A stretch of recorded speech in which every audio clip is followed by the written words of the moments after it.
ಅದ್ದೂರಿಯಾಗಿ ನಡೆದ ಮೇಲ್ಮರವತ್ತೂರು ಆದಿಪರಾಶಕ್ತಿ ಆಧ್ಯಾತ್ಮಿಕ ಜ್ಯೋತಿ ಬೆಳಗಿಸುವ ಕಾರ್ಯಕ್ರಮ.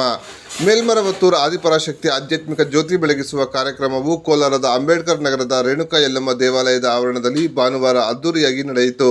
ಮೇಲ್ಮರವತ್ತೂರು ಉಪಾಧ್ಯಕ್ಷ ಮರವತ್ತೂರು ಚಿನ್ನಾವರ್ ಅವರು ಜ್ಯೋತಿ ಬೆಳಗಿಸುವ ಮೂಲಕ ಚಾಲನೆ ನೀಡಿ ಮಾತನಾಡಿದ್ದಾರೆ. ಕೋಲಾರದ ಗಂಜಿ ಮೆರವಣಿಗೆ ರಾಜ್ಯದಲ್ಲಿ ಅತ್ಯುತ್ತಮವಾಗಿ ನಡೆದಿದ್ದನ್ನು ಭಕ್ತರಿಂದ ಮಾಹಿತಿ ಪಡೆದುಕೊಂಡು ಕೋಲಾರಮ್ಮನ ನಾಡಿನಲ್ಲಿ ನಡೆಯುವ ಜ್ಯೋತಿಗೆ ಖುದ್ದಾಗಿ ಆಗಮಿಸಿ ಸಂಭ್ರಮಿಸುತ್ತಿರುವುದಾಗಿ ತಿಳಿಸಿದ್ದಾರೆ.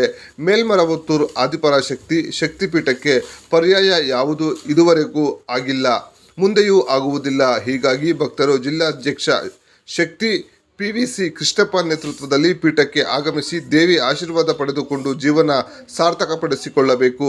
ಕೋಲಾರದ ಕಾರ್ಯಕ್ರಮಗಳಿಗೆ ಪೀಠವು ಶಕ್ತಿಯಾಗಿ ನಿಲ್ಲಲಿದೆ ಎಂದು ತಿಳಿಸಿದ್ದಾರೆ. ಅವರ ಕಾರ್ಯಕ್ರಮಕ್ಕೆ ನೀಡಿದಂತ ಪ್ರೋತ್ಸಾಹ ಎಂದೆಂದಿಗೂ ಮುಂದೆ ಇದೇ ರೀತಿ ಇರಲಿ ಅಂತ ಹೇಳ್ತಾ, ದಯವಿಟ್ಟು ಈ ಕಾರ್ಯಕ್ರಮದಲ್ಲಿ ಮೇಲ್ಮರವತ್ತೂರಿಂದ, ಆಂಧ್ರದಿಂದ, ತಮಿಳುನಾಡಿಂದ ಈ ಕಾರ್ಯಕ್ರಮದಲ್ಲಿ ಬಂದು ಭಾಗವಹಿಸಿದ್ದಾರೆ.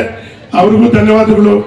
ಕರ್ನಾಟಕದಲ್ಲಿ ಎಷ್ಟೇ ಹೋಗಬಾರ್ದು ಅಂತ ಅವರ ಕಟ್ಟಿಟ್ಟು ಮಾಡಿದ್ರು ಕೂಡ, ಅವ್ರಿಗೆ ಭಯ ಇರಿಸಿದ್ರು ಕೂಡ, ನಿಮ್ಮ ಮಂತ್ರಗಳನ್ನ ಕಿತ್ತಾಕ್ತೀವಿ ಅಂತ ಹೇಳಿದ್ರು ಕೂಡ ಅಮ್ಮನಿಗಿಂತ ದೊಡ್ಡದು ಯಾವುದೂ ಇಲ್ಲ, ನಾವು ಹೋಗ್ತೀವಿ ಅಂತೇಳಿ ಈ ಕಾರ್ಯಕ್ರಮಕ್ಕೆ ಬಂದಿದ್ದೀರಿ. ನಿಮಗೆಲ್ಲ ಕೋಟಿ ಕೋಟಿ ಧನ್ಯವಾದಗಳು.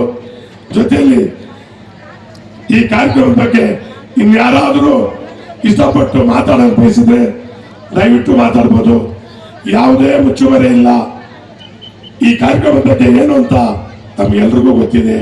ಮುಂದೆ ಯಾವ ರೀತಿ ನಡ್ಕೋಬೇಕು, ನಾವೆಲ್ಲ ಯಾವ ರೀತಿ ಒಂದಾಗಿರ್ಬೇಕು.